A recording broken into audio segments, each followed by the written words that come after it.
বৈষম্য বিরোধী আন্দোলন কেন্দ্রিক রাজধানীর যাত্রাবাড়ী থানার পৃথক ২ হত্যা মামলায় ৭১ টেলিভিশনের সাবেক বার্তা প্রধান শাকিল আহমেদ এবং সাবেক প্রধান প্রতিবেদক উপস্থাপক ফারজানা রূপাকে গ্রেপ্তার দেখানো হয়েছে। বুধবার সকালে তাদেরকে আদালতে হাজির করে মামলার তদন্ত কর্মকর্তারা গ্রেপ্তার দেখানোর জন্য আবেদন করেন।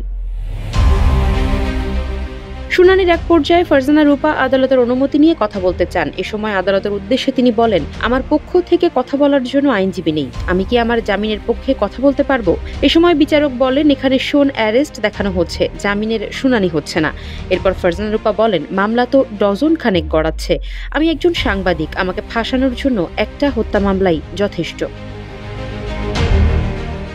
পরে ঢাকা মেট্রোপলিটন ম্যাজিস্ট্রেট মোহাম্মদ মনিরুল ইসলাম তাকে এই মামলায় গ্রেপ্তার দেখান। এ সময় আসামির ডকে থাকা অবস্থায় শাকিল ও ফারজানা একে অপরের সঙ্গে দীর্ঘ আলাপচারিতা করেন। তবে ওই দম্পতির মধ্যে কি কথা হয়েছে সে বিষয়ে কোনো তথ্য পাওয়া যায়নি। এদিকে যাত্রাবাড়ী থানার পৃথক ২ মামলার মধ্যে একটি শাকিল, ফারজানা সহ ঢাকার উত্তরের সাবেক মেয়র আতিকুল ইসলাম ও সাবেক মন্ত্রী শাহজাহান খানকে গ্রেপ্তার দেখানো হয়েছে। দেশ জুড়ে তোলপাড় ওয়ালটন ফ্রিজ কিনে আপনিও হয়ে যেতে পারেন মিলেনিয়ার।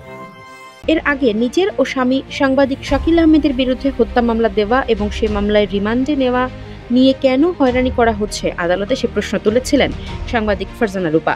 ১৭ ফেব্রুয়ারি ঢাকার মেট্রোপলিটন ম্যাজিস্ট্রেট জিএম ফারহান ইশতিয়াকের আদালতে রিমান্ড শুনানিতে এ প্রশ্ন তোলেন তিনি। বৈষম্য বিরোধী ছাত্র আন্দোলনে রাজধানীর মিরপুর থানাধীন গোলচত্বর এলাকার গুলিতে নিহত আনোয়ার হোসেন পাটোয়ারি হত্যা মামলায় ওই দিন ফারজানা রূপা ও তার স্বামী শাকিল আহমেদের ৫ দিনের রিমান্ড আবেদন করে পুলিশ।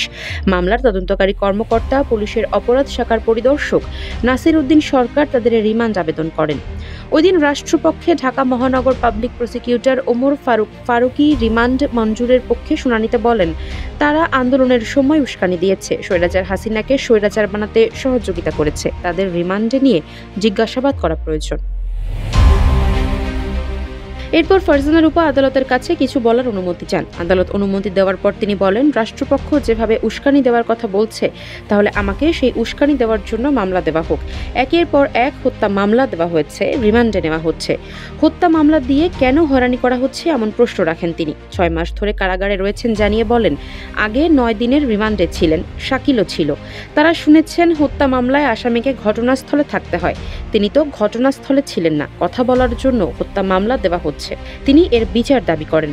ফারজানা রূপা বলেন, বাংলাদেশে সুবিচার প্রতিষ্ঠিত হয়েছে বলে বলা হচ্ছে, কথা বলার জন্য, তাহলে কেন হত্যা মামলা দেওয়া হবে? হত্যা মামলা দিয়ে সাংবাদিকদের কেন হয়রানি করা হচ্ছে এমন প্রশ্নও তোলেন তিনি। আফসারা নাজ, নিউজ ডেস্ক, ইত্তেফাক।